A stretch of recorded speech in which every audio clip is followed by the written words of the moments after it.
hapon po sa inyong lahat.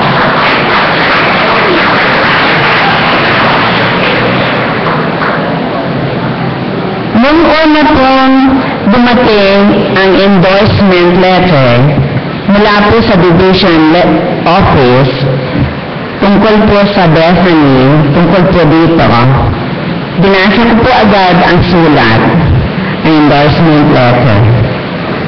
Sabi ko, partnership. Wow! Partnership. Pampaganda ng aming paaralan.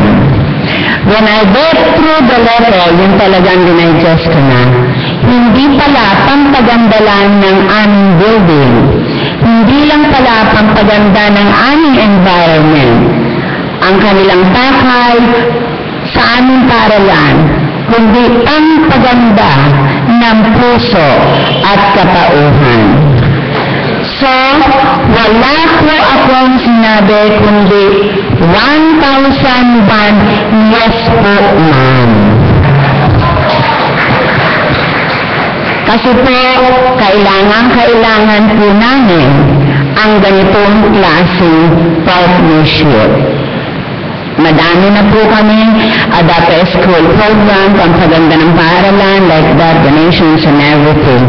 Pero iisa po ang nagbigay ng adoption, ng ang bigay ay pampaganda ng puso para sabi nga ay onward, upward sa Panginoon.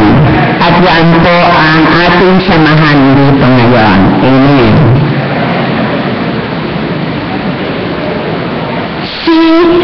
Si pastor po ay para po nung una kong manit, ay para po kami lagi nang mayroong invisible na lubid o tali na nag-uugnay po sa aming kaisipan. Nung una na dumating siya sa amin, bago lang po ako sa aming paaralan.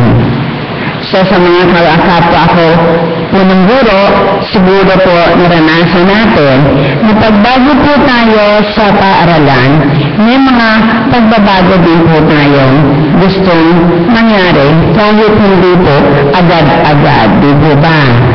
Di ba? Okay. Talaga po meron akong mga introduce on the later part of the year ng mga pagbabago. Ngunit, natural na po ata sa tao ang mag-resist sa changes. Ang sinasabi ko lang po sa mga kaguro ko, pasensya na po kayo, kasi po ang pangalan ko, Mrs. Nagbago, kaya po marami tayong babaguhin. Ito, sabi ko, hindi po iglap, kundi little by little. Bigla pong dumating si Pastor at po si Dean. So, pwede ho ba, pakitulungan niyo na po ako, ipaliwanag ang mga gusto ko pong pagbabago sa aming paaralan dito. So, agad-agad po, nagbigay sila ng in-service training sa aming mga guro. And pagkatapos po nun, ang nasabi ko po ay, hooray! At naintindihan ng mga kaguro ko ang gusto kong ipatupad ng paunti-unti. So, mula po noon, ang aming paaralan, once sumubog, ay unti-unti na po sumusulong. Kaya po, ang tawag na namin sa once sumulong, John Forward.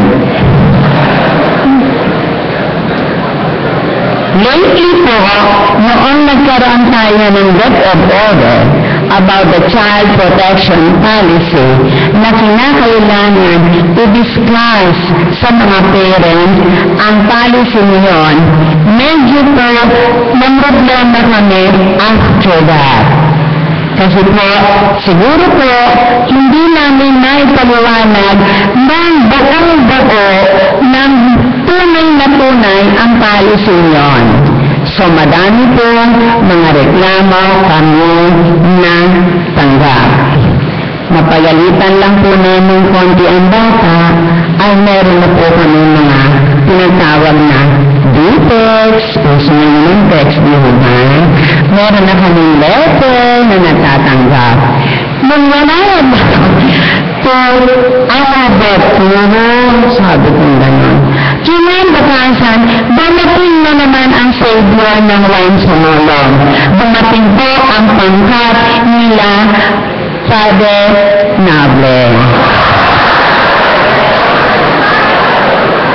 Ang sabi ko po, finally, sabi ko, siya, tulungan niyo po kami. Paki lang po, tulungan po kaming i-discuss itong child policy, child protection policy sa inyong pananaw. No? Okay po, hindi po sila nag-refuse. Ang agad pong sabi ni Pastor ay, kailan po tayo nagpa-parenting? So, the following Friday, nag-parenting po agad. Ganyan po ka-express ang response po nila. So, yun po. Kaya po ako ay sinasabi ko na, pagtungkol sa mga ganyan, narito ang Panginoon sa tabi namin. Kung basano na, nararamdaman agad ng pastor siguro may problema ang One Sumulong like that. Biglang-bigla siyang dadating. No? I don't have any cell number or telephone number with them. Basta dadating. Parang ang vibration namin is really that very strong. So, wala akong masasabi ngayon, kundi, wala pa rin, ano? Okay po. Para sa amin, sa kabuuan ng One Sumulong Elementary School na binubuo ng 63 teachers at 10 utilities and 2,000 mahigit, almost 2,363 pupils.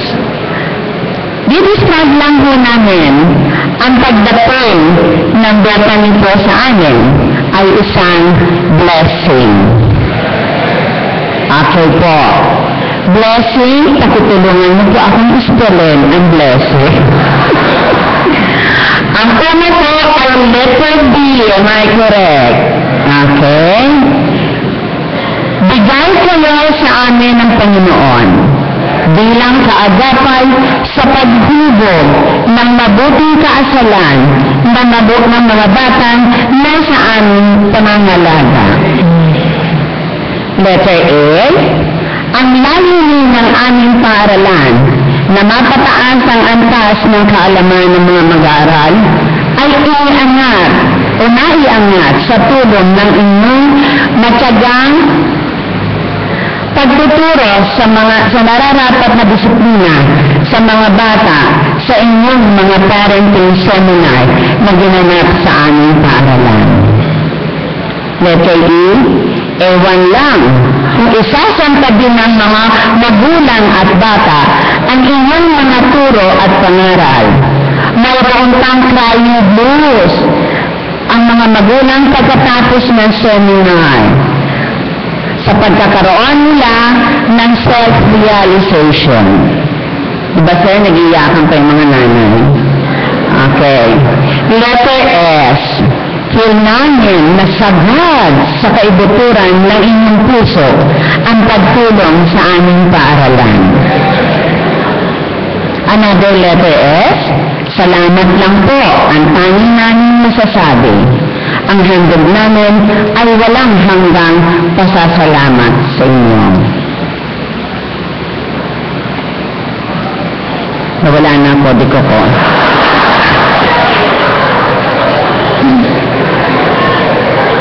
Ang walang hanggang pasasalamat ay mula sa kaibuturan ng bawat membro o kasapi ng paaralang One Sumulong.